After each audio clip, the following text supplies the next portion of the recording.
And as to the loves of Hercules, it is difficult to record them because of their number. But some, who think that Iolaus was one of them, do to this day worship and honor him, and make their loved ones swear fidelity at his tomb. Plutarch. Preface. The degree to which friendship in the early history of the world has been recognized as an institution and the dignity ascribed to it are things hardly realized today. Yet a very slight examination of the subject shows the important part it has played. In making the following collection, I have been much struck by the remarkable manner in which the customs of various races and times illustrate each other, and the way in which they point to a solid and enduring body of human sentiment on the subject.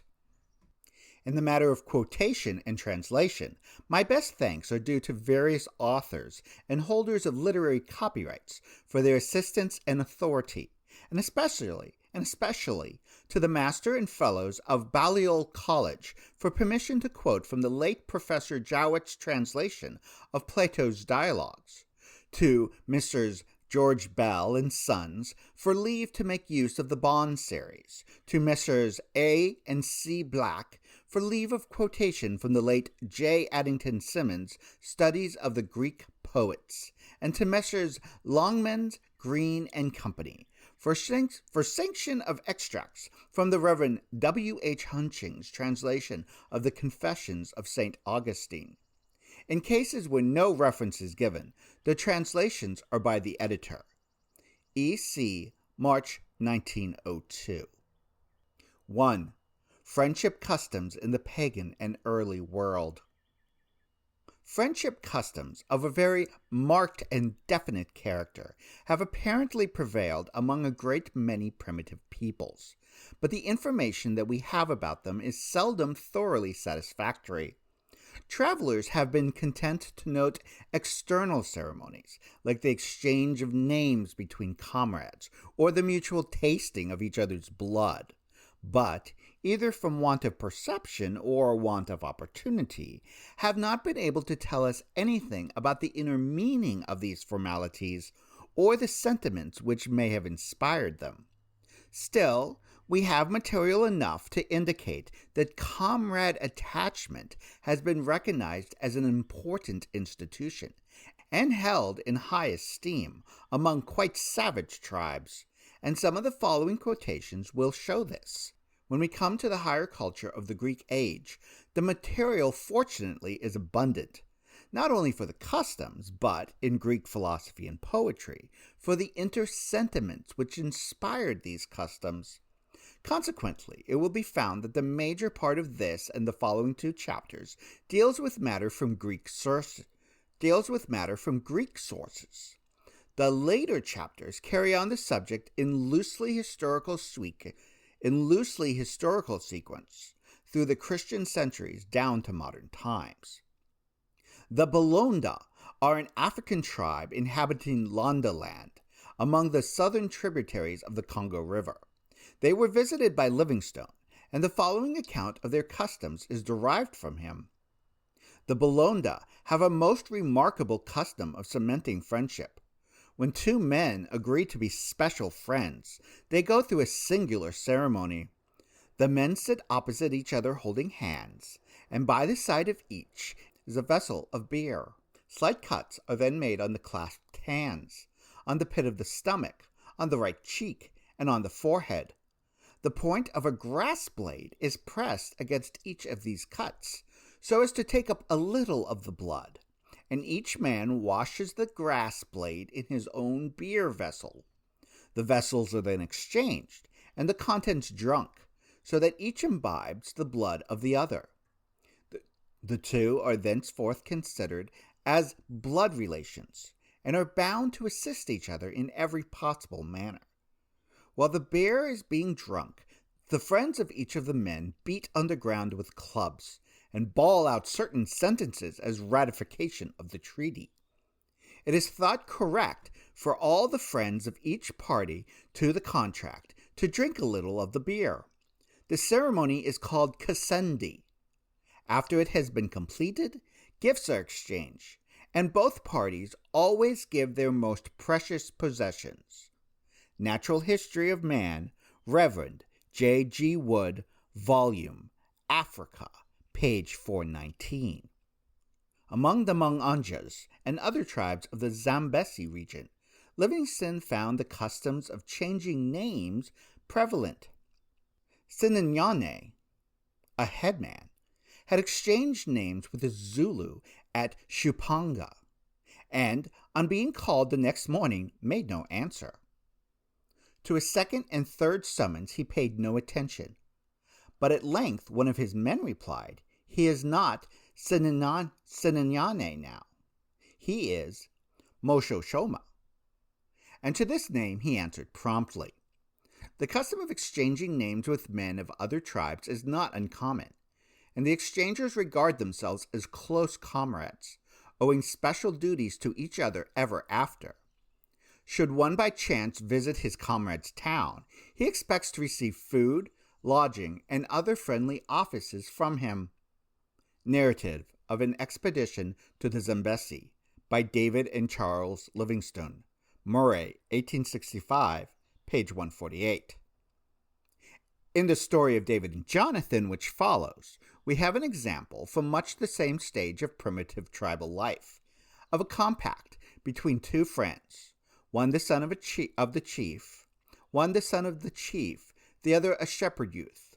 Only in this case, in the song of David, "I am distressed for thee, my brother Jonathan, thy love to me was wonderful," we are fortunate in having the inner feeling preserved for us. It should be noted that Jonathan gives to David his most precious possessions. "And when Saul saw David go forth against the Philistine Goliath, he said unto Abner, the captain of the host, Abner, whose son is this youth?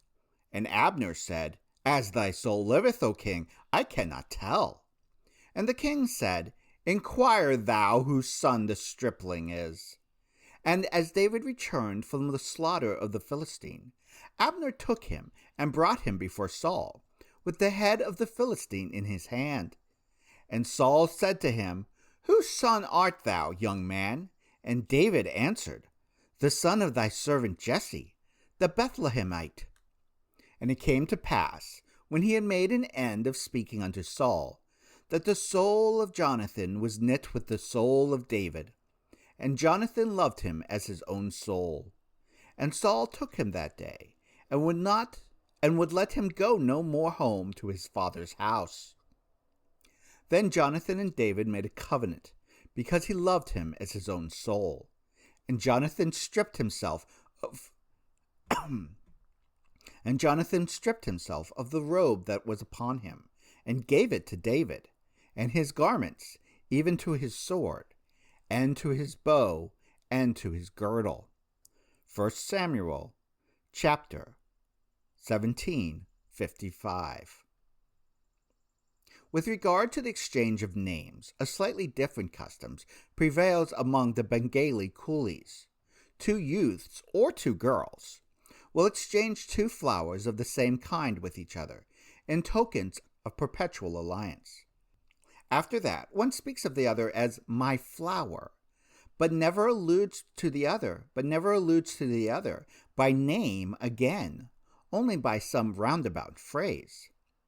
Herman Melville, who voyaged among the Pacific Islands in 1841 to 1845, gives some interesting and reliable accounts of Polynesian customs of that period. He says, The really curious way in which all the Polynesians are in the habit of making bosom friends at the shortest possible notice is deserving of remark. Although, among a people like the Tahitians, vitiated as they are by sophisticating influences, this custom has, in most cases, degenerated into a mere mercenary relation. It nevertheless had its origin in a fine and in some instances heroic sentiment formerly entertained by their fathers. In the annals of the island, Tahiti, are examples of extravagant friendships unsurpassed by the story of Damon and Pythias, in truth, much more wonderful, for, notwithstanding the devotion, even of life in some cases, to which they led, they were frequently entertained at first sight for some stranger from another island. Omoo, Herman Melville, Chapter 39, page 154. Though little inclined to jealousy in ordinary love matters, the Tahitian will hear of no rivals in his friendship. Ibid, Chapter 40.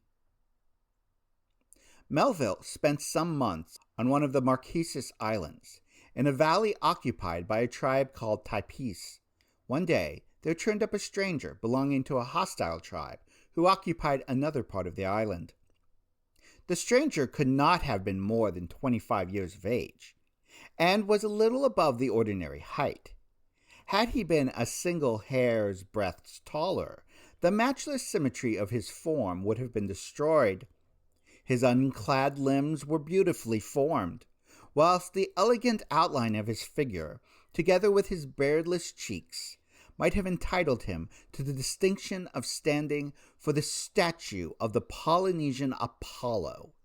And indeed, the oval of his countenance and the regularity of every feature reminded me of an antique bust. But the marble repose of art was supplied by a warmth and liveliness of expression only to be seen in the South Sea Islander under the most favorable developments of nature. When I expressed my surprise at his venturing among the Taipis, he looked at me for a moment, as if enjoying my perplexity, and then with his strange vivacity exclaimed, "Ah, me taboo, me go Nukahiva, me go Tior, me go Taipi, me go everywhere. Nobody harm me, me taboo." This explanation would have been altogether unintelligible to me, had it not recalled to my mind something I had previously heard concerning a singular custom among these islanders. Though the country is possessed by various tribes whose mutual hostilities almost wholly preclude any intercourse between them, yet there are instances where a person, having ratified friendly relations with some individual belonging to the valley, whose inmates are at war with his own, may, under particular restrictions, venture with impunity into the country of his friend, where under other circumstances he would have been treated as an enemy. In this light are personal friendships regarded among them, and the individual so protected is said to be taboo, and his person, to a certain extent, is held as sacred. Thus the stranger informed me he had access to all the valleys in the island. Taipi, Herman Melville, Chapter 18. In almost all primitive nations, warfare has given rise to institutions of military comradeship, including, for instance, institutions of instruction for young warriors, of personal devotion to their leaders, or of personal attachment to each other. In Greece, these customs were specially defined, as later quotations will show. Tacitus, speaking of the arrangements among the Germans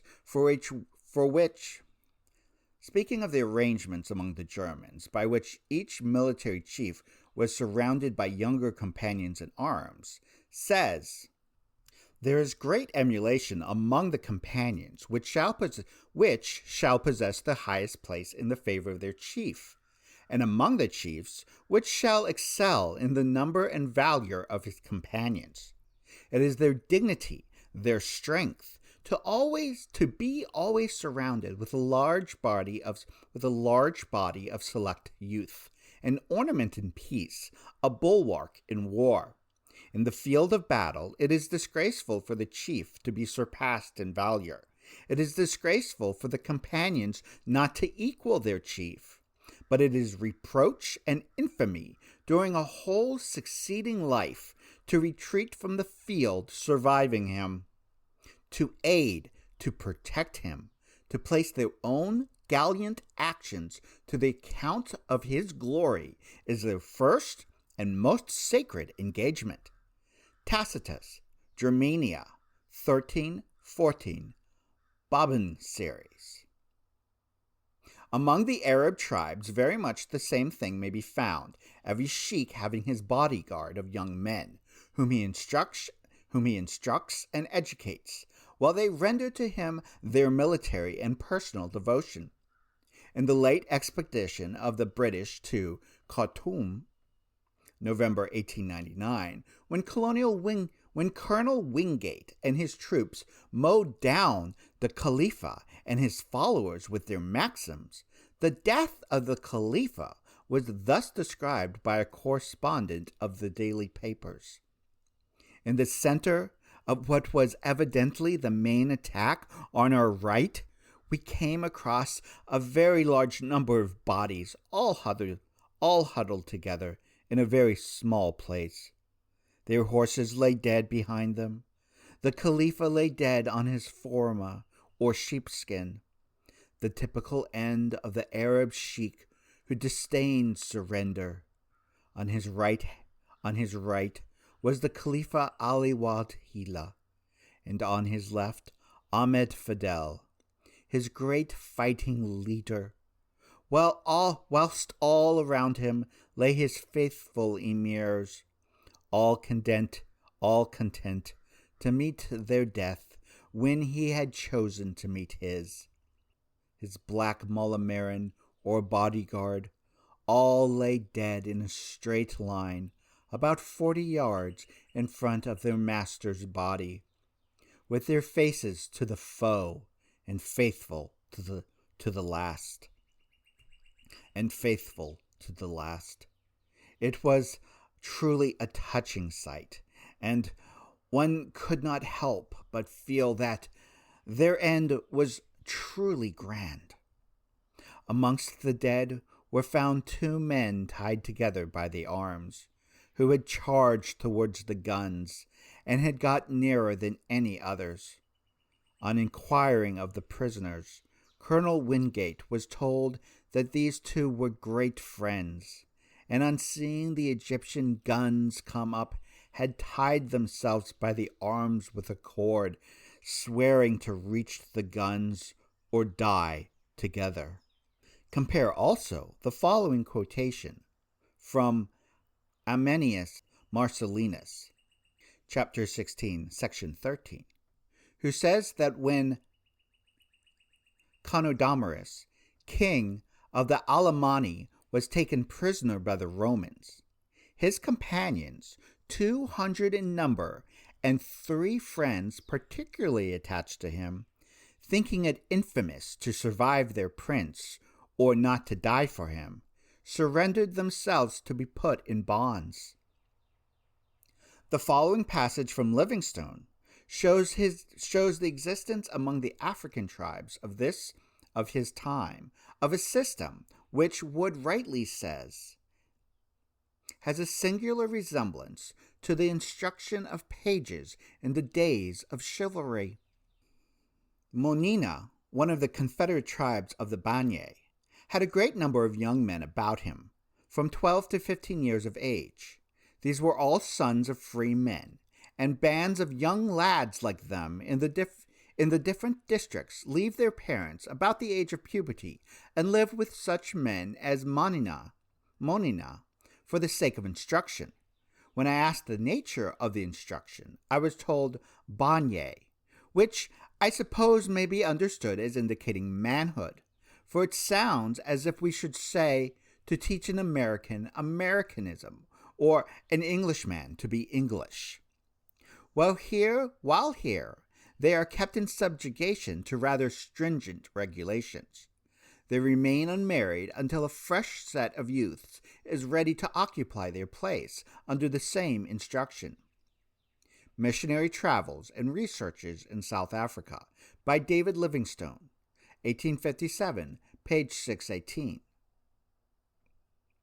M. Foley, Bulletin of the Société d'Anthropologie de Paris, 1879, speaks of fraternity in arms among the natives of New Caledonia as forming a close tie, closer even than their consanguinity.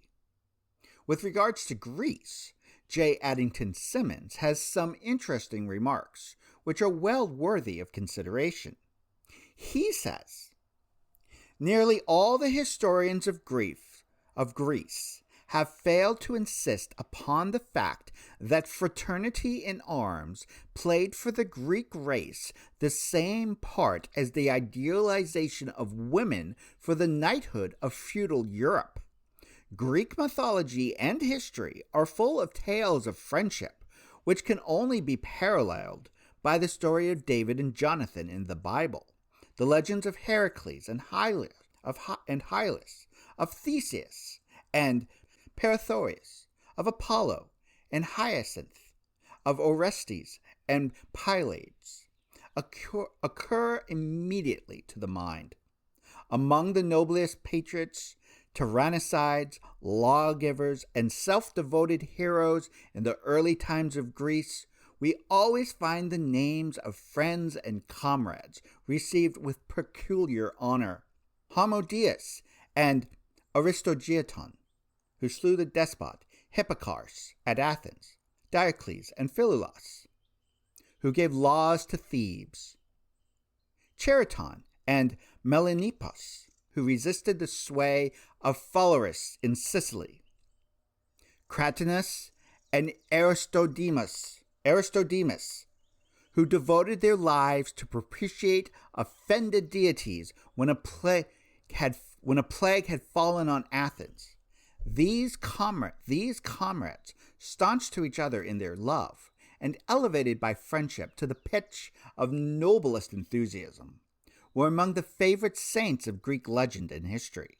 In a word, the chivalry of Hellas found its motive force in friendship rather than in the love of women. And in the motive force of all chivalry is a generous, soul-exalting, unselfish passion. The fruit which friendship bore among the Greeks was courage in the face of danger, indifference to life when honor was at stake, patriotic ardor, the love of liberty, and lion-hearted rivalry in battle. Tyrants, said Plato, stand in awe of friends. Studies of the Greek Poets by J. A. Symonds, Volume 1, page 97.